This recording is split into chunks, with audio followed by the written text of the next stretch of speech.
Moana was a hit at the box office and was an even bigger hit on Disney+. Both it and Encanto are two of the most watched movies on the streaming service's history. So it was only a matter of time before Disney saw the dollar signs and gave these movies a sequel. Well, Disney might have seen the dollar signs a bit too late. In order to have this movie release in 2024, Disney did something really shocking to rush this movie out to theaters. And it bought them the money, but it didn't bring audiences the quality. Even I thought it lacked in quality, and I wasn't even that fond of the first movie. So just what did the second movie do that pissed so many people off so much? Well, we're about to find out. Let the battle commence.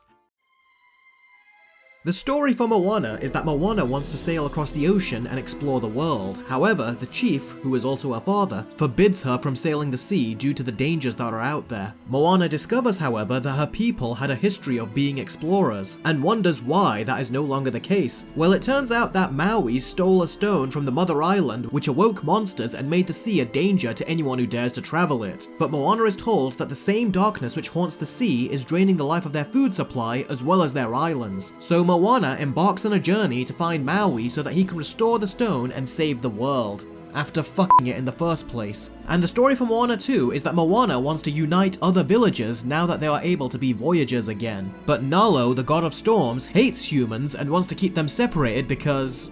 I don't know, he's just evil, I guess. And Moana assembles a crew so that she can touch this island that he sunk many years ago to lift the curse and allow everyone to come together again. Now, the first 30 minutes of the movie where Moana is at home, I really didn't like all that much. This felt very generic Disney to me. The character starts out ambitious, but is shown to be a screw-up. Every time I think you're past this, you keep that freak away from here! you are a disgrace!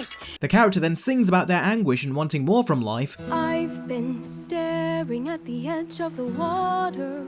I would go most anywhere to feel like I belong. Who is that girl I see? The character then goes through a big realization. We're a voyager! That would make me A god! a god! The Far family! No. And finally, they are given an item which sets them on their quest/journey. We've seen it all done before, and we've seen it done much better, although I'm just giving two examples here. This also applies to other Disney films, including Aladdin. But whereas in those movies they had such weight and impact, in Moana's case, it just felt like the obligatory prologue for these types of stories, and I thought it was just meh in comparison. I mean, I'm going to be remembering all of these amazing prologues and feeling every emotion they want me to feel, but I'm going to very quickly forget about this one. The movie didn't really get going for me until Moana sets out on her journey. That's where these types of Disney stories carve out a unique path for themselves. Sort of. You won't face the truth? Fine. Phil, wait. A life for a life. My debt is repaid. I told you to turn back. That being said, the movie does a good enough job at introducing our title character and giving her a goal to strive towards. And when we find Maui, he brings a lot more life and energy to the film, even if he is just playing Dwayne Johnson. It's actually Maui, shapeshifter, demigod of the wind and sea, hero of men. Go. Is this Maui or Dwayne Johnson? Sounds like that's what he believes. Men and women. Both. All. Not a guy-girl thing. See, Maui this is the hero to all. This is totally Dwayne Johnson. I don't see the character yet. A few minutes later. This is totally Dwayne Johnson. You are not my hero. I'm not here, so you can sign my oar. This is what it would be like if I met Dwayne Johnson. And the only side characters in the film are Hey and the ocean. The rest of the characters are only shown at the beginning of the movie and then make a short return in the epilogue. So unlike other Disney movies, they really did cut down on the amount of characters that we follow in this film, and I actually appreciated that. And there is some very nice development that we get along the way. But I do have some big problems with it though, and most of these issues are to do with Maui. I don't like how the problems in this movie are all his fault, and he just gets away with it in the end, and gets rewarded for it. And not to mention that this slimy prick locked Moana in a cave where she would starve to death, and sailed away on her boat, leaving her stranded on the island with no one to come to her rescue. I mean, geez, that goes beyond a dick move, and quite frankly, shows him as a villain. Don't look at me like that. It's a beautiful cave. She's gonna love it. I also thought that the resolution for Tekka was wrapped up so quickly and out of nowhere. Maybe I missed it, but this whole transformation of Tafiti, this is the last thing I would have expected to happen when they returned the stone. And I would have liked an explanation for why this thing decided to go all Like fire, hellfire.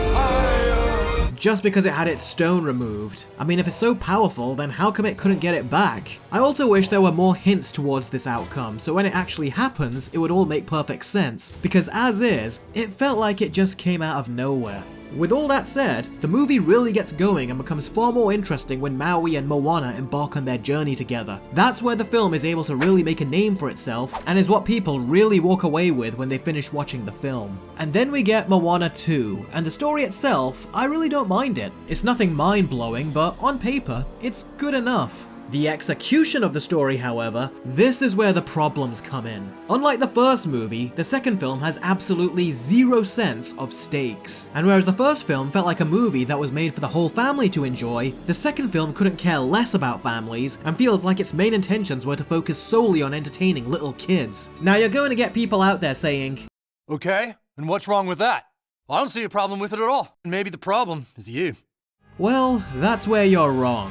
First of all, this is Disney. The reason they have gotten this far is because they make movies for families, not just kids. Whether you are 3 or 90, if done right, you can enjoy these movies at any age. That has always been the case for Disney, and it's still the case now. But Disney abandoned that mindset for this movie, and that really makes no sense. Not just for the family argument I mentioned, but also because the first movie was made 8 years ago. That means most kids that watched it are now teenagers, so by that viewpoint, shouldn't the movie be more mature? Because you're essentially ignoring that audience for a brand new child audience that didn't grow up with Moana, but just watched it recently. You never feel like the characters are in real danger, and when you should, like with Maui's capture in the opening of the film, it's treated very jovially. So the movie's story lacks weight and stakes. But that's not the only thing it lacks. Whereas the first movie did a very good job at introducing Moana and Maui, the second movie just threw them on screen with little to no care. Moana's introduction did not feel like a grand and cinematic opening, it felt very abrupt, sudden, and cheap. Even Maui's entrance was so abrupt and cheap. His entrance consists of an action sequence, but the scene cuts away before it even starts. And then later we see he's all tied up and defeated. Somehow. Yeah, he can survive this in the first movie, but he loses to this. This was a terrible and even demeaning introduction to his character. If a character like Maui is going to lose a battle, then they should at least show how he lost. This will illustrate the threat level of the villain and would make us fear for the rest of the characters. Kind of like what the first movie did. And it would make Maui lose with some kind of dignity. Like at the very least, we saw him try before he was defeated. Kind of like what the first movie did. But instead, it's just played off for laughs.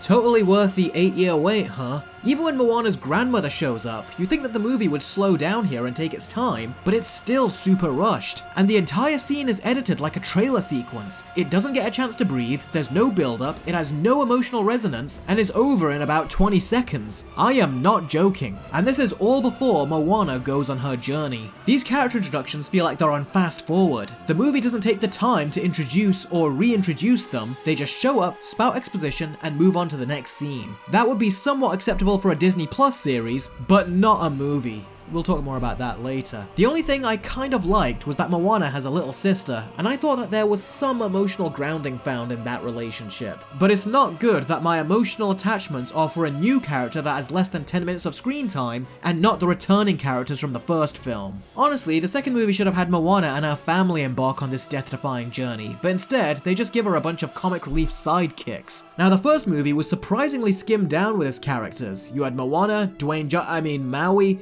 the chicken, and the ocean. The rest of the side characters you see for about 10 minutes, and then they're off screen until the last couple of minutes. Now, the ocean really got to me in the first movie, because it could have fixed so many problems for Moana, and it either does nothing, or takes a gigantic pause before it whips into action. I mean, seriously, what's the reception on this thing? I didn't know it was still using dial-up. We also had the chicken, which was hilarious. Okay, that is the best chicken sound I've ever heard. For the gag, they did that very well. In the second movie, we have a new crew of Disney side characters, and they are as stock as you would expect. They are all comic relief. They have no bearing on the plot, constantly crack unfunny jokes, and are occasionally useful just so the movie can try to warrant their inclusion. There is even one fanboy character, which is probably how Dwayne Johnson thinks we all see him, and he got on my nerves. The next supporting character in this movie was the Cockamora that helps them, and I actually liked this guy. He was the only one of them that was really useful, but by the time we reach the climax and Moana is giving her motivational speech to her goofy crew, and they all line up like they've been through so much together, this works wonders in other Disney movies. But in Moana 2, I was like, I don't like any of you, and you've just been a bunch of nuisances this whole time. I don't trust any of them. Do you? Now I will say, I did like Maui's tattoo sidekick better in the second movie. I thought he was much more expressive, and for a character that consists of no dialogue, the more expressive animation really works in his favour, and I thought the second movie did more with this. The movie also makes jokes when it shouldn't. This one was the worst. This is serious! Is something distracting you? This is right after Moana suggests a suicide mission for herself just so her crew can get a chance of winning, and this joke was done in very poor taste given what's at stake. And then we have the ocean reprising its role, and I'll just say, I think the ocean is way too overpowered a character, and the movie knows that, and that's why in the second film, they found a way to get rid of it for a big chunk of the movie. But yeah, when all is said and done, the story for Moana 2 was a massive disappointment. The character work was underwritten and lazy, and the sidekicks were a nuisance. The first movie doesn't have the most deep story or characterizations, but it kept it simple and it still felt like a movie story with movie characters. The second film, on the other hand, feels like it's on a TV level, and that will forever be a thorn in this film's side. So the movie with the superior story and characters is the first Moana. The songs in the first Moana are written by Lin-Manuel Miranda, and in the second movie, they are written by TikTok duo Barlow and Bear. Now the songs in the first movie are great. People raved about these songs at the time, and they were singing them long after the movie was over. And I can see why. Although I will say, the song that I thought was one too many, even for Disney standards, was We Know the Way. I will say, there seem to be a lot of songs in this movie. A bit too many, if you ask me. This one, I would say, is too many. And then we have the Shiny song. Shiny. I'm shiny. And I know a lot of people like this song, but I really didn't. It felt completely forced, and the transition to it hit me so hard that I almost fell out of my seat, and it really didn't work for me. Are you just trying to get me to talk about myself? I will gladly do so. Huh? In song form. Oh no. Well, Tomator hasn't always been this glam. I was a drab little crab, what? So I didn't like this song at all on my first viewing, but when I listened to the song on its own, it actually has a catchy tune to it. I just don't think it worked in context with the movie as well. So I don't hate it, but I don't love it either. But I have a feeling that the more I listen to it, the more it will likely grow on me. Now on my first viewing, my favorite song in the movie was How Far I'll Go. It was incredibly catchy, it was the main song of the movie as it constantly reprised itself, even in the credits, and it was the song that was replaying in my head the most when I finished watching the film. But the more I listened to it, the You're Welcome song from Dwayne Johnson ultimately ended up being my favorite. It really is because of the You're Welcome lyrics. The rest of the song is nothing special, but the You're Welcome segment is so catchy, to the point that I actually listened to the last 40 seconds of the song on repeat over and over again. So on the whole, the songs were very good in the first movie. And then we have Moana 2, and I'm just gonna cut straight to it. All the songs in this movie pale in comparison to the songs in the first film. They all seem like they were made by much less experienced songwriters, which they were, and they just don't have the same rhythms and hummable songs. The rhymes are much less catchy, and it all feels just thrown together, like a straight-to-video Disney sequel song rather than a feature-level Disney song. Although I would argue that even the straight-to-video Disney sequels have had better songs than this. The best song of the movie is We're Back, which is Moana's main song. It has the most rhythm, it has a somewhat catchy tune, but even then, it doesn't come close to Moana's song in the first movie. It is the far inferior version, but it's the best out of a bad bunch. So the songs in the first Moana were overall very good. They are incredibly catchy, well written, and have stood the test of time for nearly a decade. And Moana 2 Simply put, the songs were very disappointing. And the fault of the lackluster songs is all on Disney, not the TikTokers. Because come on, how were they supposed to compete with Lin-Manuel Miranda? There was just no way. So I applaud them for trying, but like I said in my previous video, Disney rushed to get this movie out at the last second. And sadly, the songs are another casualty that suffered as a direct result. So the movie with superior songs is the first Moana.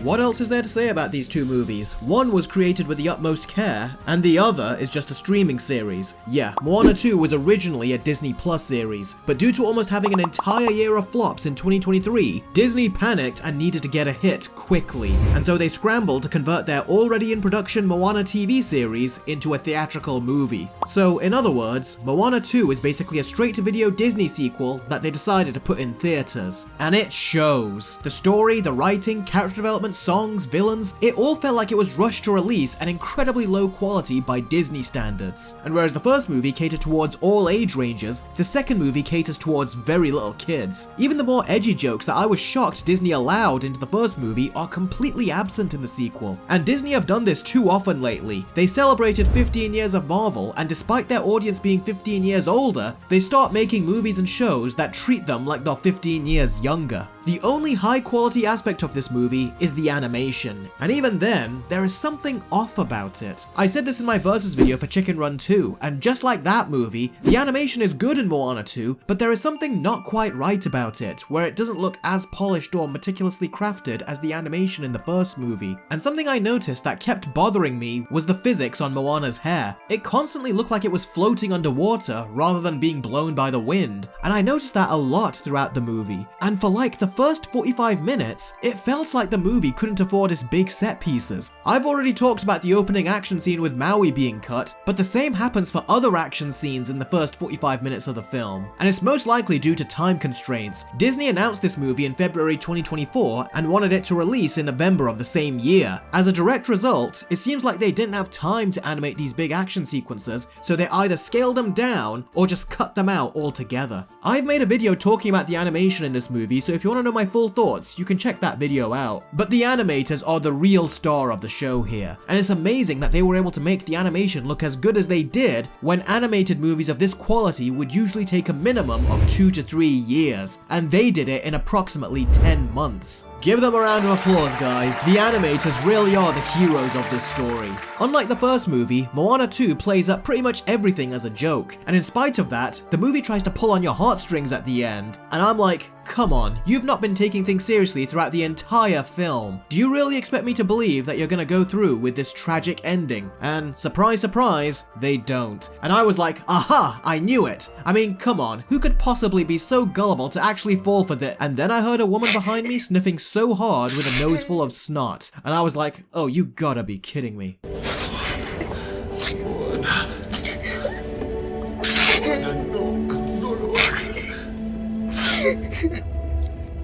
When I left this movie, I completely forgot about it. Moana 2 is one of the most forgettable sequels I've ever seen in my life. And even though I wasn't crazy for the first one, I at least remembered it. And I remembered it positively. And yes, upon further reflection, my score did get a little higher. The simplicity of the story is what really makes the first movie work. I like how it skimmed down the amount of characters, whilst keeping all the traditional Disney staples, including an exciting journey, memorable characters, catchy songs, and an animation that still blows your mind 8 years later. I mean, seriously, these landscapes and colors are so beautiful. And although I didn't like this movie as much as everyone else did, the more I reflect on it, the more I am starting to understand why it took off with so many people.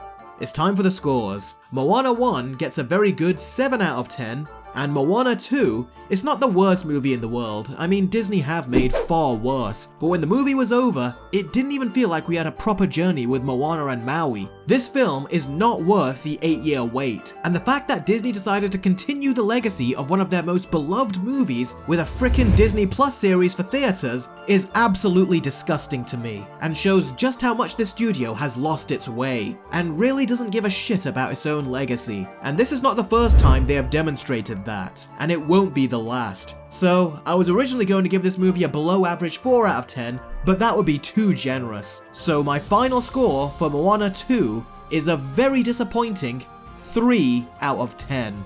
Moana 2 is an uninspired sequel, and it doesn't matter how much money it makes at the box office, it will always be remembered as that Disney Plus series that Disney tricked its audience into watching in theaters. The first movie has become a classic, and there is no denying the impact it has had on a generation, and I have a strong feeling that the second movie will not stand the same test of time. It was a quick way for Disney to make a buck, and that's all it will ever be. And I have a strong feeling that we will be seeing more of these get-rich-quick schemes from Disney in the coming months.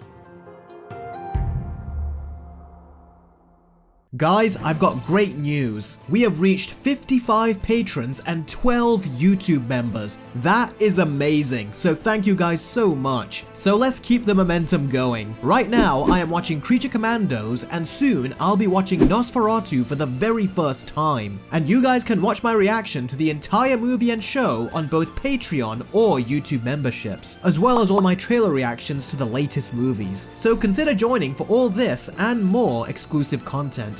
And if you think, well Eric, that looks great, but I can't afford to support you just yet, well that's fine. If you could instead give this video a like and a share, as well as clicking the subscribe button and the bell right next to it, I will really appreciate that. And if you join my Patreon as a free member, you might just get some fun rewards as well. As many of you know, I am a one-man army and run this channel all by myself, and your patronage really helps keep the channel going. So thank you to all who continue to support the channel. I never stop appreciating it. And I will catch all of you next time.